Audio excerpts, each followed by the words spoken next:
maglalagay ng voting precincts ang Commission on Elections sa loob mismo ng mga prison facility kung 50 o lagpas pa ang mga botanteng persons deprived of liberty.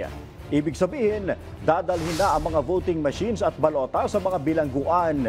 Samantala, kung mas mababa naman sa 50 ang botante, dadalhin na lang ng mga otoridad ang PDL sa kanilang respective voting precinct. Dagdag pa ni Comelec Chair Erwin Garcia, plano rin nilang dalhin ang voting station sa lugar malapit sa mga katutubo at iba pang vulnerable sector para hindi na sila mahihirapan pang bumaba ng bundok o maglakad ng mahaba. Gusto natin ipakita yung pakikiisa sa kanila, pakikisama sa kanila, at gusto natin ipakita rin na hindi sila dinidisregard ng ating lipunan, lalo na ng Commission on Election, upang maging maayos din yung pakikitungo natin sa kanila, lalo na sa kanilang pagboto.